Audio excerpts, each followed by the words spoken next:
If you go and dig deep on the background of insimbi as an iron, you'll understand ukuthi scholars will say that insimbi is a show of confidence and power. Hallelujah. Ngicela ukuthi kulo muntu oseduze kwakho uthi confidence and power. Insimbi yenza abantu, sokhuluma ngensimbi le all over abajwayele ukukhuluma ngayo, isibhamu, weapons.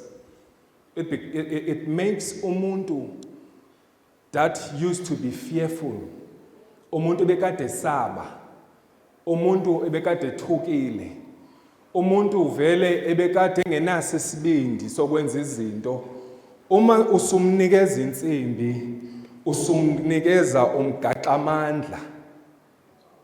Amen. If le bhodlela ibiyinsimbi, nginike nje ingane noma umuntu ongaqondile nje, umuntu nje oyithulele nje, simnika sithi no, here's na insimbi yakho mfowethu ukuthi uyivikele, naye uye azibone enjani, esenamandla. Awusanokhuluma naye nje nakanjani na, kukhona izinto ongazenza naye nongenoze phinde futhi uzenze naye ngoba uzokuphambanisa ngensimbi. Siyazwana bazalwane, nilekelele uzokuphambanisa nemvula, you know, meaning that hey, andiyazi but imvula iyehla wena andikwazi uzophambana kanjani kodwa uzokhona into ozohlangabezana nayo. And bazalwane, just ngidlule nje, currently we are on the 9th day. Kunemfazwe that is taking place in the Middle East, and I believe everyone in the church is fully aware of that. Ukuthi kunempi ekhona that ebangwe sizosho ngabantu esithe sebanikeza izinsimbi zabahlanyisa zabenza bangabisacabanga kahle. Hallelujah. Insimbi zibenza abanye abantu bangabisakwazi uthatha ama decisions rational, ama decisions right. Hallelujah. Impilo yomuntu awasayiboneli ntweni, it has no value because they know that they've got weapons. Hallelujah, that they can cause down to you and cause you harm, zikubulala ungabisabikho ungabisaphila. Yingoba laba bantu bathwele amandlani ensimbi, an iron. Okunye enthanda ukudlula kuko kulabo abasesikolweni bazokhumbula ukuthi ngesikhathi busenzo science e-high school bekade kukhona into ebizwa kuthiwa i-periodic table. Sayikhumbula bazalwane? I-periodic table. Kuthiwa i-periodic table abasesikolweni nothisha if bakhona othisha bakhona la endlini ne-student ne-learners, they will understand this. It has elements. And kulama element akhona ki-periodic table, amanye wawo they come in gas forms, awanye wawo they come in forms of insimbi, metals. Kukhona a classify kuthiwe ngama non-metals, bese kuba khona ekuthiwa ama-elementi ngama-metals. It's a group of metals. La benifunda khona ke mina in my high school, unfortunately ngafundiswa ngagcina kwawu-20. So angazi mhlawumbe ukhona la endlini osedlulile wayofika ngoba uma ngiyibuka i-periodic table inama-element amaningi kakhulu. Bathi abafundile bathi it has 98 elements that are currently there, but now we were only taught ukuthi sazi ukuthi element yokuqala it's hydrogen. Hallelujah. And then eyokugcina it's what? It's argon. Amen. And then besayadlula ama-element maningi. The reason kwafihlwa ingoba the following elements alandelayo, kuney'nsimbi ezilandelayo ezibalulekile, such as your platinum, such as your gold, such as your silver, such as your vanadium. Those are also types of metals that, hallelujah, have value. Uma sikhuluma namhlanje igolide ngithi siyaliqoka bazalwane. Lini igolide? Aliyonsimbi lona? Liyinsimbi. But uyabona ezikolweni zethu thina safundisa ukuthi uma sizokhuluma ngegold asikaze siyithinte indaba yegold. Ngoba imfundo yethu it was kept so that we don't know much more. But ukubalekile umfundisi uyapi ngayo yonke lenkulumo yakho oyishoyo. Ngizama ukuthi insimbi nensimbi ekhona emhlabeni ine atomic mass, inesisindo sayo. igolide iatomic mass yayo ayifani ne-iron le namhlanje umfundisi akhuluma ngayo. Siyezwana bazalwane? Siyezwana bazalwane? So uma sikhuluma ngensimbi, we are specifically speaking about i-element ekubizwa ukuthi yini? It's your Fe. It's a ferrum metal. That's iron. That's what insimbi is made out of. Futhi, if you go and dig deep about your insimbi, you'll find ukuthi izindo zazo azifani futhi nokugotshwa kwazo. I-aluminium siyashesha ukuthi thina sithini siyibhende. Amen. Because it's a type of a steel, but steel esilight. But kukhona certain steels that you can't bend. Ngokuthi uzibambe ngezandla uzigobe uzibhende to any desired shape. You need a torch light ukuze uzishise zibebomvu, and then uma leyo nsimbi sibomvu ungayiphendula ishape yayo into any shape that you desire wena njengomuntu oyiphethe esandleni sakho sisesonke kodwa. Amen. And then kunalama qualities endithanda ukuthi ndikhulume ngawo okanye ndiwaveze nje la ibandleni. Andikhulumi into engingayazi, ngikhuluma eniyazi. It's just that when you tell abazalwane in a way structured, that's when you're going to say, oh, it makes sense ukuthi why conductor of heat. Amen. Uma insimbi uyithatha uyifaka eduze okanye uyibeka eduze komlilo, omange bengapheke emakhaya uma insimbi bezingakwazi ukuthi zikubambe zikudonsa ukushisa komlilo, ngoba amabhothwe enziwe ngani? Enziwe ngayo insimbi. Hallelujah. But it's just that it's different types of insimbi ezenziwe. So meaning that heat insimbi idalelwe kusendalweni yayo ukuthi imelane nokushisa nokubanda, nezimo ezishisayo nezimo ezenze njani ezibandayo. Hallelujah. Okunye futhi insimbi, it's also a good conductor of electricity, ugesi. Hallelujah. Ungayibamba nayiphini into enensimbi, umithinta ugesi, there is a transfer of power, hallelujah, from the source, hallelujah, to the person that is holding the rod or the iron. Amen. Okunye futhi esikwaziyo ngensimbi, it's a soft duct metal. Kubantu kabake industry into different shapes, different things, different objects. That's what it means. And another quality about insimbi this morning that I want you to understand, insimbi, when it is placed in a magnetic field, hallelujah, ayidluli, but insimbi iyadonswa when it is placed in a magnetic field. What is a magnetic field? A magnetic field, it's a field, hallelujah, created the magnets. So in layman's terms, it's created the magnets, and it's there to attract all metallic objects. And remember, kubantu ababeyenzile science, they will understand ukuthi matter is made out of what? Basakhona? Masiyeke ke matter maningayazi, but matter inama particles vibratayo. Matter has electrons in it, and those electrons are zine charge. Electrons siyazi negatively what? Negatively charged. That's general knowledge kubantu be-science. They will understand all of that. Negative zakhe lensimbi. So when you place it in a magnetic field, lower negative gets attracted to these charges as ema-sidings bese ziyabaleka ziyakhona. Angithi sizokwenza isibonelo somazibuthe. Siyabona umazibuthe bazalwane? Umazibuthe. Ngiyavuya. Nani nombiza ngomazibuthe ngeSotho? Nathi sikubiza ngomazibuthe esiXhoseni. Umazibuthe is a magnet. Uma umazibuthe uhlisa kukhona nje izipikili la. Zenzani izipikili? Ziyagxuma. There's a reaction that happens. As umazibuthe kude, you'll find izipikili mhlawumbe zinyakaza kancane. Ngoba zenzwe ngani? Zenzwe ngensimbi. Amen. Amen. Uma Uma zibothe usehlo seza kuzo ziyagxuma bese ziyancamathela, they stick to the magnet because a magnetic field attracts them. Hallelujah. Okunye esikwaziyo with insimbi. Insimbi is a very chemically reactive element. Usho ukuthini mfundisi? Insimbi is chemically reactive.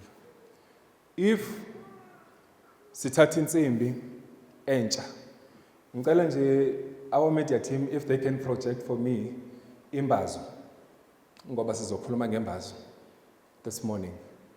Imbazo siyabona bazalwane ne-X. Imbazo sizokhuluma ngembazo namhlanje. So if nje ninganisiza nje niniprojectele imbazo, just an image of an X, kukhona la nifuna yakhona. Hallelujah. When you placed insimbi in a chemically reactive water, into eyenzayo iya-reacta. I-reacta njani mfundisi? Uma uthatha insimbi entsha, noma uthatha ibhozo likagogo ekhaya lithandayo, elibukhali, lelo kuhlinza inkukhu, uyabona uma bezoxhela inkukhu, kukhona nje asikhulumi ngobhusha abazalwane, sikhuluma with knives. Amen. Uthatha just a nice stainless steel. Yayiva kuthiwa is a stainless steel. It's stainless, meaning that ayinabala. Noma ungazama ukwenzani kufanele ukuthi ingawagcina amabala ngoba it's a type of a metal eyenziwe ngakhona ukuthi ifanele ibe ngu-stainless. Akufanele ukuthi kube khona izinto, but even if you take a stainless steel, uye uthatha amanzi olwandle, ukhe nje amanzi olwandle, and then you put that stainless steel emanzini olwandle. Amanzi olwandle anani? Anosawuti. Hallelujah. So amanzi olwandle anosawuti. Uma uthatha insimbi uyifake emanzini asuka from olwandle, what will happen bazalwane? It's going to change color. Izoshintsha. Ngoba ibe ngu-stainless steel, ibekade inhle ikhazimula ibukhazikhazi, ishayina, ibukeka nje ithandeka. When you place it in chemically reactive liquids, insimbi kusendalweni yayo ukuthi mayishintshe umbala, ayisakwazi ukuthi iubambe umbala wayo natural. Hallelujah. Iyaphenduka, uma iphenduka it's either izoshintsha ibe bomvu, izoshintsha ibe brown, but there is a color engcolile nje ezawuba yiko. Hallelujah. Hallelujah. Hallelujah. That's what an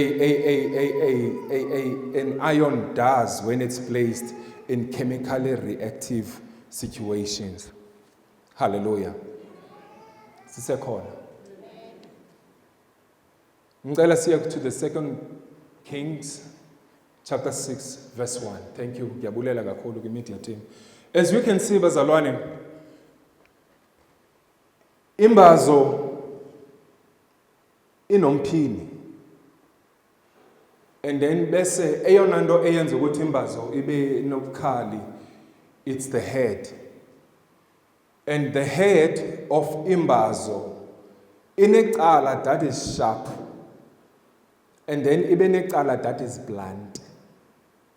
Ngoba imbazo has become a man-made tool. I've said when I've spoke earlier that iron, insimbi le, it's been perceived as a show of human strength. Hallelujah. Abantu bazidalele bazenzela ngoba abantu bakudala babengenazo imbazo ezikanje. Ezabo zazenziwe nje ngayo le metal, but le metal lena it was not carved kahle. Babengekabi nawo umqondo ojulile, but ekuhambeni kwabo amatshe lathina sicabanga ukuthi ngamatshe. In actual sense, sometimes you pass into engathi lilitshe and it's a family of insimbi. So meaning that insimbi comes from the stones ezingaphansi komhlaba. Hence kune-activity eninzi nje abantu besomba besenza zonke izinto. Sikhangele izinsimbi, ezinye insimbi zonke zinemali. Okunye futhi esifuneka siphinde sikwazi, insimbi nensimbi has a price. Malibonga igama lenkosi. Every metal has what? A price. That is why we have indawo ekuthiwa a recycle scrap yards. Siyabona uma scrap yard uma uphethe any type of a metal, awungeze ubuye ungakutholanga imadlana. Amen. And then kube khona insimbi engizocela ukuthi singathatha lo lwazi silisebenzise ngendlela erongo, ezithi zawuntshontshwa ngabantu abagangile, bazithathe bathathe otep bethu emakhaya, bakhipha opipe. Uniyayibona bazalwane le nsimbi, anisafuna uyimemeza kakhulu, kuthiwa ikhopha. Bayithathe le yakhopha and then bayihlanganise, baye nayo scrapyard. Copper has more value than the iron le esikade siyibuka. Amen. And then bese kube khona another nsimbi abayintshontshayo ezimotweni, bayihlanganisa abafana, bayintshontsha bayikhipha ke nalapha ko fridge gogo. Uyabona ufridge la ngemuva, la kuno gas khona we fridge, kunensimbi ebalekile lapha ya. Abantu abazazi insimbi bayazazi ukuthi le nsimbi nje yodwa nje has a certain value, inexabiso nayo. What I'm trying to say, an iron sharpens another iron. That's the gist of our sermon today. Hallelujah. Meaning that sizinsimbi thina futhi ubunsimbi bethu buyadinga ukuthi exesheni bulolwe. Hallelujah. Ngoba zikhona izinto ezidala ukuthi na njengensimbi uNkulunkulu azithembile endlini yakhe, ziba khona izikhathi ukuthi even insimbi ezithenjiwe, hallelujah, nazo zizithole sezingasekho khali ngehlobo bezikade zibukhali ngalo. Hallelujah. Kuyenzeka ukuthi nawe njengensimbi ekhona endlini kaNkulunkulu likhona ihlobo obukade ulilo in terms of your appearance. Hallelujah. But because uhlangene nezimo zempilo, hallelujah, zakushintsha zaze zashintsha nebala lakho. Hallelujah. Ewe siyakwazi ukuthi ubukade ubukhazikhazi, ubukade umenyezela, ubukade ukeka, but manje kukhona ama-chemical reactions enzekile along the way. Hallelujah. Laze lashintsha even ibala obukade ulilo. Uthi nawe musuzibheke esibukweni uthi anisafani nalobe nikade ndinguye kuqala. Kwenze njani Jehova? Hallelujah. Yini eshintsha ibala lami? Yini eshintsha isimo sami? Kanti kukhona izinto ezingenelele ezidala ukuthi ushintshe wena. Hallelujah. Hallelujah. Sisesonke namhlanje on this book of the second Kings sifunda khona ngebali labaprofeti. Ngizosummarize the story because of time. IBhayibheli ithi Elisha had a school of prophets. Nizokhumbula ukuthi ngesikhathi kwakukhona umfelokazi owayehlutshwa ngumashonisa. Umashonisa wayefuna uthatha ingane zakhe, wayesithi unkosikazi kumashonisa, indoda yami singishiyile but ingishiye nezikweletu. Nisakhumbula bazalwane? And indoda yami noma umyeni wami ngomunye wabafundi baka Elijah in the school of prophets. Wayekade ekhuluma ke ngale ndaba esifunda ngayo namhlanje. There was a school. Abaprofeti babefundiswa ukuprofeta. Abaprofeti babefundiswa uku-interpreta amaphupha. Sezwana? Babefundiswa uku-interpreta ama-visions. When you have a vision, kunombono mhlawumbe okufikele, but kulombono lo noma liphupha kunento ekuhluphayo, you used to go to the prophets. And then you go to them and tell them ukuthi I have this dream, and in my dream ngibone lokhu nalokhu nezizilwane kwathi. And then a prophet of God will be able to interpret iphupha lakho. And bazalwane, to interpret dreams and to interpret visions akusiyona into ongayifundeli, you have to learn it. Ngoba sonke siyafundiswa. Angisho ukuthi nathi singabefundisi ukuze sibe ngabefundisi kuye kaqala ukuthi masiguquke samukele uYesu njengenkosi nomsindisi, but akugcini lapho. And then bese if you want to make ubufundisi bakho a profession, you go to a training institution and you go and learn there ukuthi yini theology. Amen. Ufundiswe ngezi develops umuntu that seeks knowledge. Amen. But akusho ukuthi those that didn't go a college are they less ordained? Because uNkulunkulu unendlela enza ngayo. You can have all the qualifications. He qualifies the unqualified. That's the grace and that's the gift of the Holy Spirit.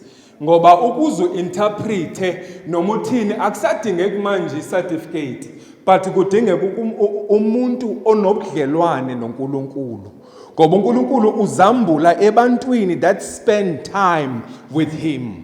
That is why ethi ezwini lakhe athi ndinqule ukuze ndikutyhilele izinto ongazaziyo. Hallelujah. Meaning that you need to worship him. You need to reverence him so that he may reveal himself even more. Hallelujah. Hallelujah. Sisekhona bazalwane. We see in this book of Kings chapter 6 verse 1 to verse 7. Sibona abaprofeti bano principal wabo ongu Elisha besithi kuye mfundisi, we are crowded in this place. And being crowded, le ndawo yethu isincane kakhulu. Besicela kuwe with your permission ukuthi usallow sihambe siwele across the river Jordan. At the banks of the river, sibonile lapha ukuthi ikhona indawo engcono kunalesikuyo. But let it please you, Lord, that you even say sihamba, sicela ukuthi singahambi sedwa okanye sodwa. But we would like you as our master to be amongst us when we cross over the river Jordan to build. Hallelujah. Hallelujah. Hallelujah. So kulabazalwane kubo it was not an easy thing ukuthi mabavele nje bacele nje ukuwela but bahambe bodwa. Esikhathini esininzi uma siphuma emakhaya noma siphuma emasontweni asifundisile siyathanda uziphumela ngoba sesizibona ukuthi sesine gift. Amen. And this thing is very chaotic amongst abazalwane. Once nje umuntu aqala ukwazi ukushumayela secinga manje sengaqala naye ibandla lakhe. Hallelujah. Awukhange useve, awukhange ube phansi komfundisi just because wamukela uYesu manje. Abanye abantu when they look at the church, they see a church as a money-making scheme. Amen. Ngoba ibandla linemali. Hallelujah. That one you need to know that. Sikhuluma ngensimbi lani, you got me. When I said sizinsimbi, we are different types of metal. So we call collectively, yes, we've got value. Amen. That's what we are. That one we cannot deny. Ngoba sinezisindo ezahlukile ezikhona kodwa sizinsimbi sonke but zihlukile izisindo zethu futhi nama functions ethu ahlukile but uNkulunkulu usihlanganise endaweni eyodwa. That is why we see many false prophets will emerge. Bazalwane, even what is happening in Middle East bekufanele ukuthi thina njengebandla isihluphi. To be honest, I know izakuhlupha ngoba mhlambe gogo nengane lapha yayisebenzayo. So cabangeli safety yayo. That's the only concern we have. But bazalwane, imfazwe have to happen. Unfortunately, sorry to tell you that wars need to happen. Because wars, to us who are the children of God, they are a direct answer to Matthew 24. Go home and read Matthew 24. Umfunde from verse 1 to the last verse. You'll understand where we are now. And thina silibandla what we are ought to do. Bazalwane, andizukhuluma indaba kaSirayeli ngoba uSirayeli kuthiwa olona uSirayeli akaqedwa. Andizungena noyingena indaba kaSirayeli ngoba into kaSirayeli inzima. If you read the Bible, you will understand ukuthi xa sikhuluma ngobunzima buka-Israel. Israel is the one nation uThixo ayithandileyo kuzo zonke eganga nje uIsrael uthandiwe nguThixo. And you can't keep a blessed man down. uNkulunkulu ebusisile, umbusisile. Noma ngenzani uhamba ngaloo mandla esibusiso kule nto ayenzayo. But asikho up. Amen. But ndifuna just sibe nayo understanding yokubana kwezinto zonke ezenzekayo nobunzima bonke elizwe elibuthwalayo njengamanje kuzaliseka iziprofeto inkosi yethu Jesu eyakhuluma ngazo eyathi ngezikhathi zokugcina kuzokwenzeka lokhu kuzoba khona imfazwe ezininzi, haleluya. Akuzuphela lapho kuzoba khona indlala esezofika emhlabeni, akuphele lapho abantu bazokwakha, abantu bazoshada, abantu yebazalwane. If you read Matthew 24, you'll understand ukuthi hey, there's a whole lot of things that is happening. The world will be expanding, kuzakwakhiwa, hayi indaba yokudlala. If niyabuka manje, everyone is building something somewhere. Every country, whether kwakhiwa indlela noma kwakhiwa imigwaqo noma kwakhiwa imizi, but abantu bayokha, and this is a direct answer to what God has been telling us in 2000 years ago. Hallelujah. But umfundisi akekho apho namhlanje, abazalwane nabo babone isidingo sokuba mabaphume from this place that was small to go and build a bigger and better place of worship for them, so that they may continue with the business of the prophets. And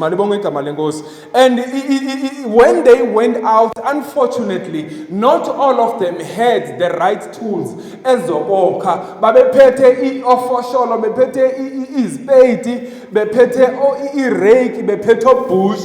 But kuthiwa babekhona nabanye babephethe insimbi zembazo. Amen. Ngoba where they were going, there were big trees, and those big trees needed strength, hallelujah, and needed the right equipment so that they can destroy whatever was in front of them to build what was meant to be built as a project yabo. And remember, bazalwane, whenever we go unprepared or to undertake any task, hallelujah, without the master, funeka sazi ukuthi sizofumaneka sibulaleka. Whenever siphuma singahambi nayo inkosi, sihamba siyokwenza umsebenzi ngawethu amandla, we will struggle. Hallelujah. Because the book of John chapter 15 verse 5, usho Jesu uthi mina ngisiso isidiliya, hallelujah, athi nina ningamasebe, hallelujah, meaning you are the branches. If nihlezi kimi nami ndahlala kuni, konke, hallelujah, enikufunayo mina na njengesidiliya esiphilile, hallelujah, uthi there are times I'm going to prune you. When I prune you, I make you or enable you to bear more fruits. Ngoba uNkulunkulu ufuna wonke umuntu okholwayo kube khona izithelo azikhiphayo. Hallelujah. And labazalwane, they all took this share as they went out to go and build. And every man that was in that school of prophets, they joined. They understood the vision of the other prophets. Uguti, we are meant to build a greater place than this one that we have. Kodwa ke kukhona izinto, even sometimes esifuna ukuphuma siyoshumayela noma siyosebenza ngaphandle, there is some nuggets of wisdom that we need to take into place. Nazi hazards that we need to avoid. When we have a desire to work for the Lord, these are the things that now we try to avoid them by all cost. Amen. The book of Zechariah chapter 4 verse 6. Inamazwi ethi, we don't do things by our might or power, but we do things by the Spirit of the Lord. Amen. Asihambi ngamandla ethu, kodwa sihamba ngani? Ngokuqhutshwa ngumoya, being led by the Spirit. Because kuyingozi ukuhamba ngamandla akho. Uzohamba endleleni ugcina ukhathele. Amen. So every task that you're about to do, invite uNkulunkulu. Ubaba Bishop last week uthe we need to pray and intensify impilo yethu yokukhuleka emakhayeni. Amen. So you cannot be a believer that doesn't pray, that doesn't read the word of God. Ngoba uNkulunkulu uzokhuluma njani nawe? uNkulunkulu akazikhuluma nawe ngomfundiso every Sunday. Kune messages oziphosayo during the week that God wanted to share with you. And those things are there to empower you, to take you to the next level of your walk with God. Hallelujah.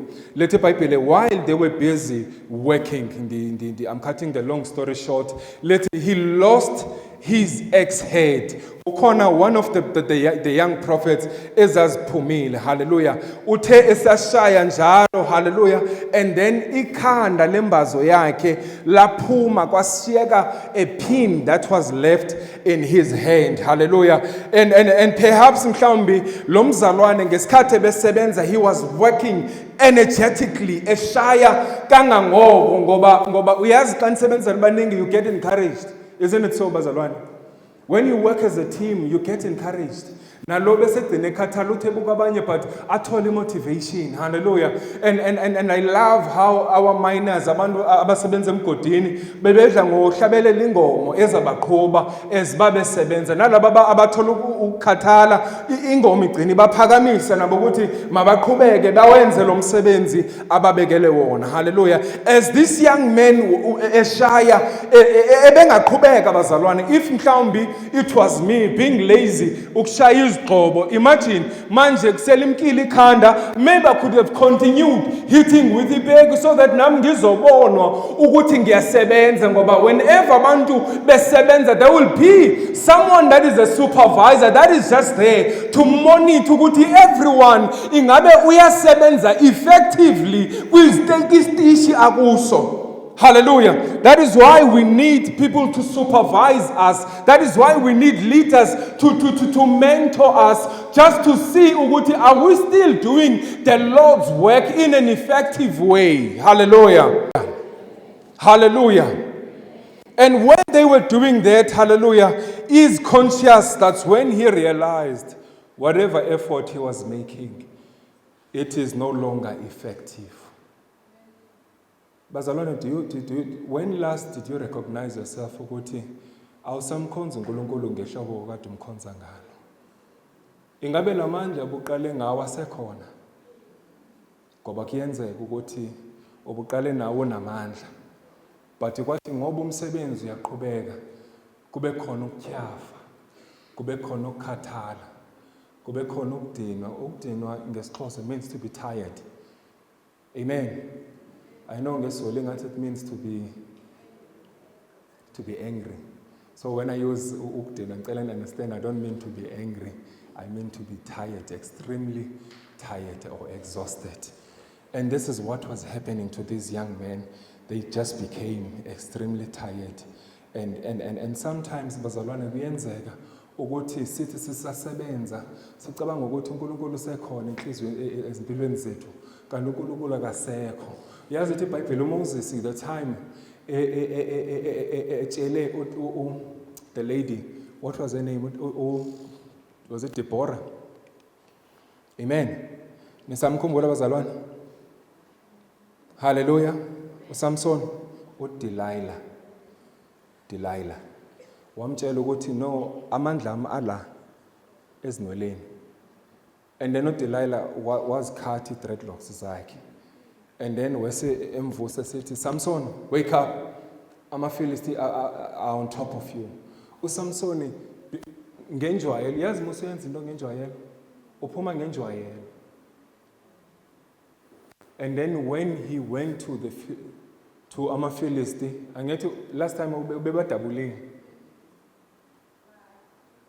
experience yakhe, he got disappointed because at the moment he thought his strength was there, his strength was no more.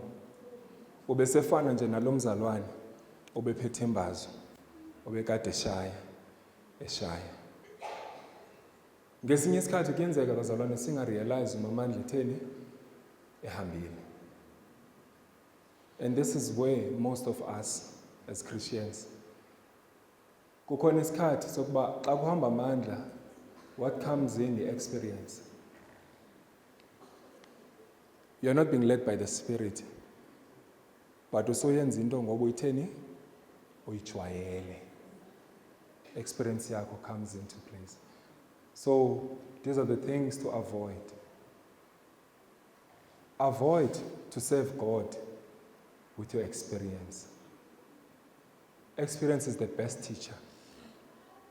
But akusho ukuthi uNkulunkulu, based on your experience, what he used before, he will use even later on. The same Israelites ezakhishwa from eGibhithe bathi mabefika kulwandle olubomvu uNkulunkulu wakhuluma noMoses wathi sebenzisa the rod that you have ushaye ematsheni then ulwandle lathini lwahluleka. And then baqhubeka bahamba uhlane kunye naye uJehova bagcinile kwafika to the river Jordan. Abantu bathi oh remember uMoses we need that liyantonga yakhe lo bekade beshaye ngaye edwaleni kaze lavuleka ulwandle, that's what we need. Ngoba abantu emicabangweni yabo bacabanga ukuthi uNkulunkulu into ebeyisebenzisa a few years back usezophinda iqhubeke nokuyisebenzisa in what in years to come. But remember we serve uNkulunkulu that strategizes because he knows how the enemy works.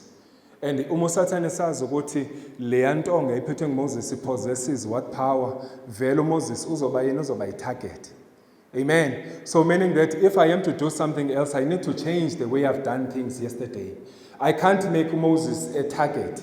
And then wathi uNkulunkulu masebefika eJordan wathi now bathi abantu no we need a rod leya wathi uNkulunkulu cha esizokwenza manje sizobiza the priest and laba bazothwala umphongolo kaNkulunkulu ukuze kube yibona bazohamba bayeqala at the edges of the water bafike banyathele bame and stand their ground, and this is how I will divide the river.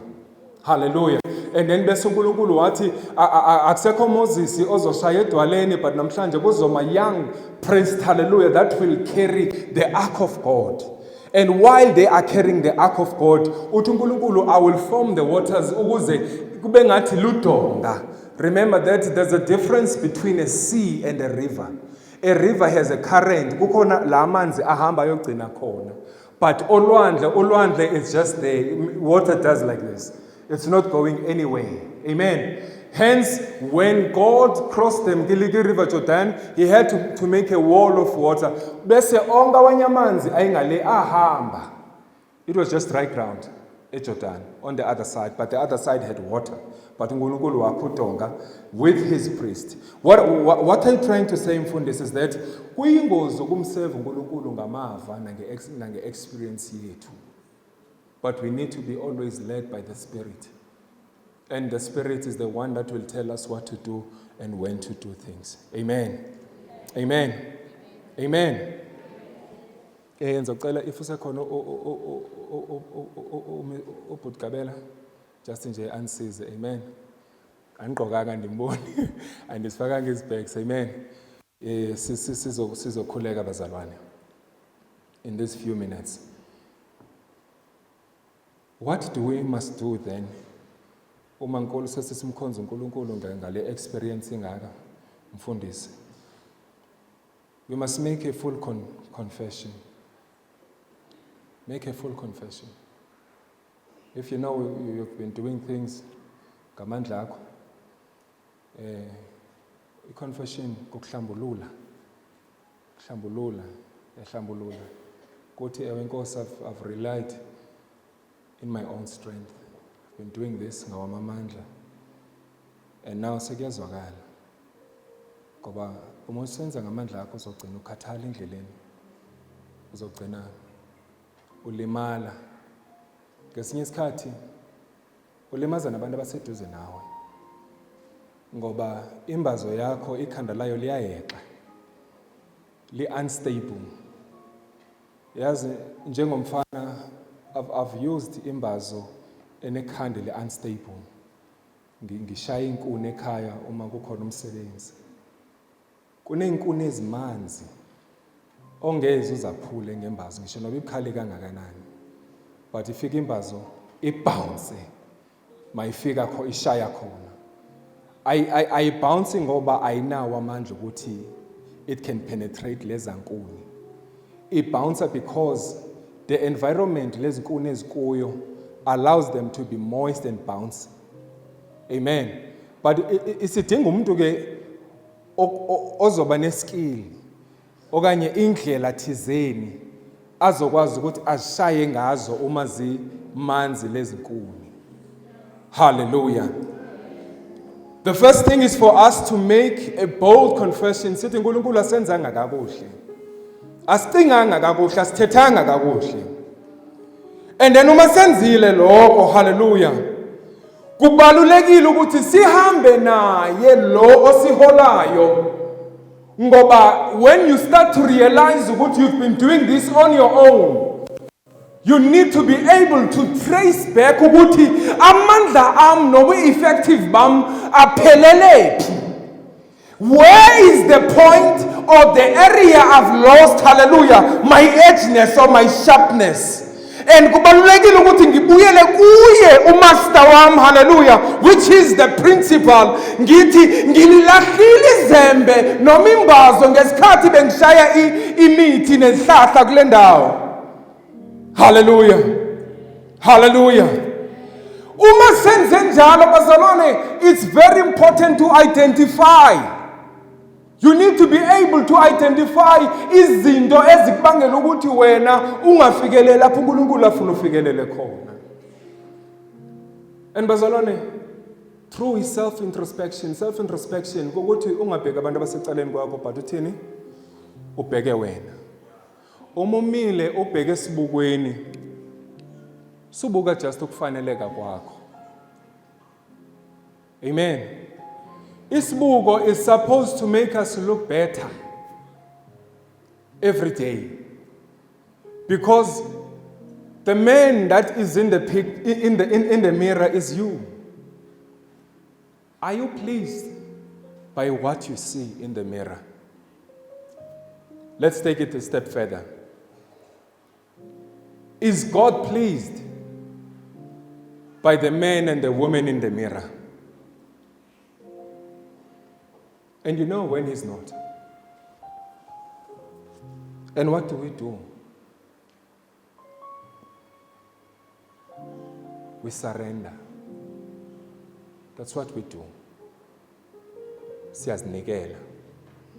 Siphinde sithi Nkosi siphinde uthathe konke kwethu. Hallelujah. Usilungise. Ngicela sikume sime ngenyawo.